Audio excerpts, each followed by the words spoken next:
There are so many high-profile movies that got released with lots of noise and made a ruckus in the box office. Despite of it being the talk of the town, the craze could slowly pass away without causing so much of a stir in you. But there are these budget movies that don't dazzle the viewers with extravagant settings but totally devoted to the essence of good storytelling and character development. Kadhalum Kadandhu Poghum is one such movie I watch in sickness and in health. It is a remake of the Korean movie My Dear Desperado, which was released in 2010. Usually, when a foreign language movie or a book is remade in Tamil, the directors make adjustments in script and characters to better suit Tamil audience. But it was not needed for Kadhalum Kadandhu Poghum, as the story and characters of My Dear Desperado can be beautifully empathized by Tamil audience. Take for example Han Sejin's character, someone who is trying to find a job in IT industry. A Tamilian can easily understand her plight because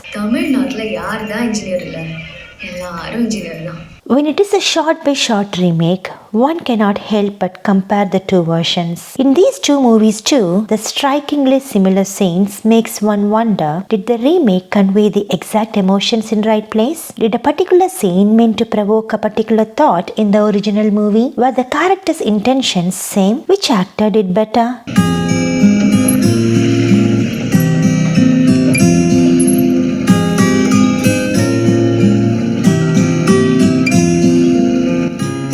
I want to pick up two instances where a few missed out details negatively impact the character arc in the remake. Through the 3/4 of the movie, we see Kathiravan, though a gangster, wouldn't purposely harm an ant. We see the big brotherly affection to those younger than him, particularly conscious that their life should not take a destructive turn like his own did. He sees how convenient it is to pick a wrong choice just because it is easy. He regrets that his life is wasted. He wishes it could have been better.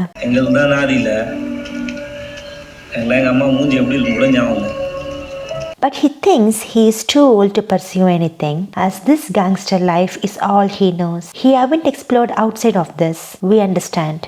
We understand that well. Then at one point, Kathiravan realizes he was cheated. He understands that he lived his life based on a lie. Yet, why did he accept to take this task of murdering Moda Kumar? None of them in the gang were truthful to him, while he himself was nothing but loyal towards them. Why did he again decide to take the path of destruction? Just when we thought he will walk out of this gang or even take revenge of them as our usual heroes would do, he decides to fall into a deeper pit. Why?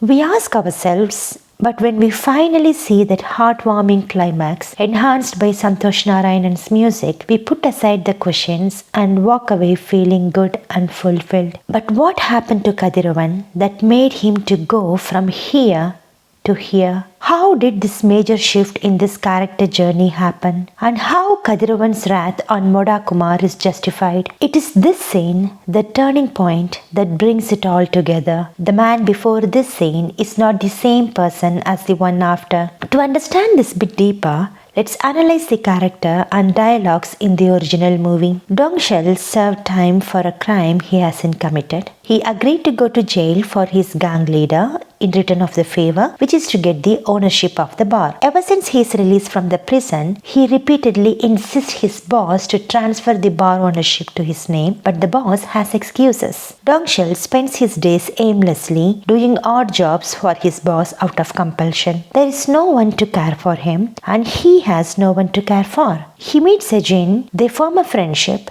which later blossoms into romance. This moment finally brings him everything. As he waits for the bar ownership, his personal life also seems fulfilled, giving him the heart of a young woman who cares for him. It lasts as long as the flicker of fireworks would do. Before even he could process everything that falls in his hand, he gets the phone call. The bar license is cancelled, and with a minor dispute with the local thug, the hand of the young woman glides far away from his reach. A minute ago, he had everything, and now he has nothing. With the rush of hatred, he realizes he is a nothing now. The last hope of him becoming something had disappeared. With that, he also accepts that he is not worthy of this young woman, and so he yells, "Haven't you seen a gangster before?" This is Dongshul pulling himself away from Sejin's life and accepting his fate that he will never be anything more than just a gangster. And there is no place for them in each other's life.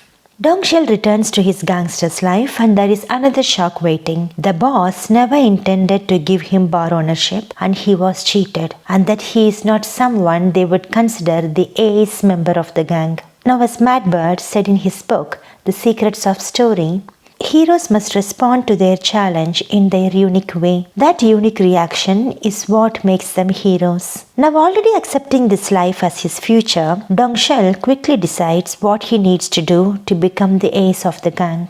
Just sticking around with gangsters will not do. He has got to be one. He should do things an ace would do. So he steps up to wipe out Park, the ex-cop, from the picture. His decision shakes the boss and his deputy, but Dongshul convinces them both. He questions Jung-soo, "Will you cover me up?" Meaning, will you go to prison for me? Of course he says no and picks another scapegoat. This is another realization for Dongshul. He was no more than a scapegoat then and decides he will not be one anymore. Then he stains his hand with real crime.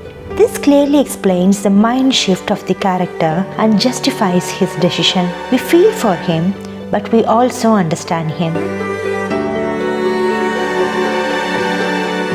Now back to the turning point scene in Kadhalum Kadandhu Poghum, we see a defeated Kathiravan leaving back, unlike Dongshul, whose resolution stunned the audience. Kathiravan leaves the location, but Dongshul walks out of Sejin's life. Back with the gang, both Kathiravan and Dongshul learn they were cheated. Quickly, Dongshul grabs his next best move to be something in life, steps up to kill Park himself. It was Dongshul's decision. He has the upper hand, and now the bosses were stunned by that and then submit themselves to his plan. Dongshul has taken his first step to become the ace of the gang. Kathiravan, on the other hand, being told again by the boss what to do. It was the boss's decision to kill Moda Kumar, and the boss decides that Kathiravan should do it. There was a slight hesitation from Kathiravan, only slight, as if he refuses to have a coffee as a guest offered by host, then agrees immediately the next second.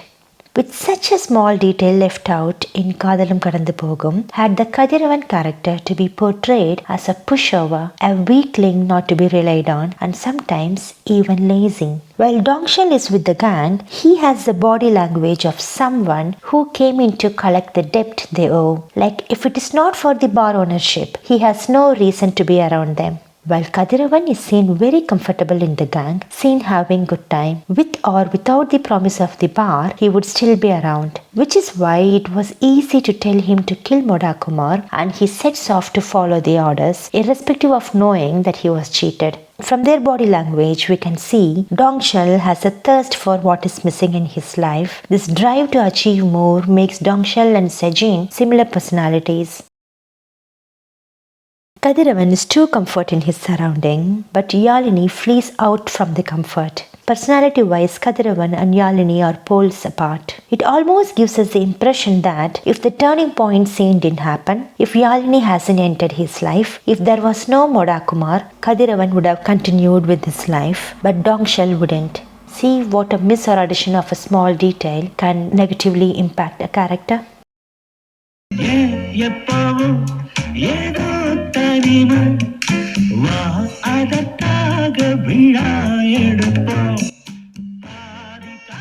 Coming to the next question, how Kathiravan's wrath on Moda Kumar is justified? There are enough reasons given in the movie, but there is a difference how it was conveyed to the viewers. Moda Kumar or Park plays the integral part in Kathiravan or Dongshul's life. Meaning, without the friction from Moda Kumar character, the bosses would have kept Kathiravan on strings with lame excuses, wasting several more years of his life. They never intended to give him the huge responsibility of the bar, and that was only revealed by the actions of Moda Kumar. But in Kadhalum Kadandhu Poghum, this character has been underplayed in my opinion. If it were not for the presence of the prominent actor Samudrakani, the significance of this character would be easily missed. Let's see in detail what I mean by that. In the 2 hours 10 minutes of Kadhalum Kadandhu Poghum, Moda Kumar appears 3 times. A well built up intro scene, the gangs being submissive, Kathiravan tries to kill him. There's a long gap between 2 and 3 and we almost forget his character exists, apart from a shout out from the boss here and there, which is easily drained amidst of all the noise. For a generally harmless man to carry out a murder crime, he should have some motivation from within rather than just an order from a boss. In My Dear Desperado,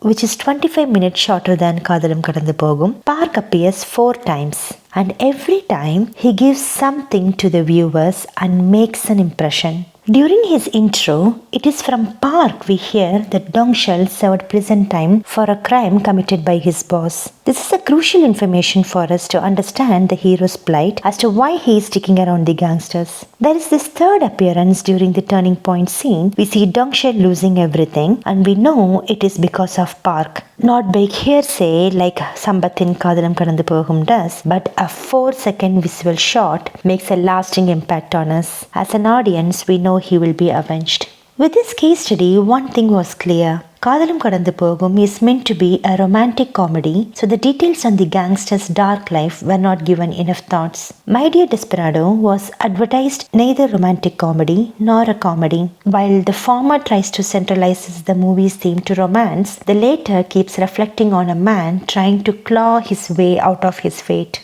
That's why the gangsters are always in the background. The significant scenes where Dongshul is away, the shots keep cutting to the gang's place to show the boss is either trying to find him or being furious with him. Another example, after Sejin moves out, Dongshul walks into her house and sees the invitation for interview. If he can do anything to stop the younger generation to fall into a pit, he will do it. I can't just watch this time, he says. On the other hand, after Yalini was forced to move out of the house, Kathiravan walks in and sees their picture together. Presented with Santosh Narayanan's background score, our heart bleeds. It is an undeniable fact that Tamil audience are grateful to Nalan Kumarasamy for presenting us this beautiful story as close to original as possible. Especially knowing how easy it would have been to have Hollywoodized this movie with glamorous heroine, illogical fight scenes, silly comedies and romantic songs in dream locations. மனசு எத்தையோ தேடிச்சு லைட்டா வழுக்கினே ஓடிச்சு. Nobody cared he existed, wouldn't miss if he didn't. There is none he needed to impress. It's all said with Vijay Sethupathi's nonchalant body language, his innocence, and even with those worn-out shirt and loose tracksuits. Hi, good morning. Interview where? This. Thank you. Okay.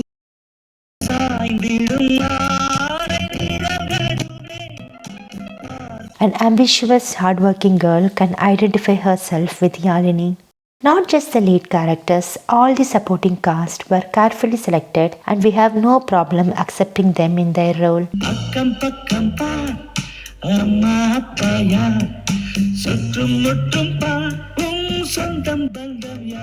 Blended with the beautiful music, Kadhalum Kadandhu Poghum would be a timeless classic. Thank you all for watching this case study. Kindly subscribe if you enjoyed it. If you want me to analyze any other movie, please drop your comments below. See you all soon in the next one.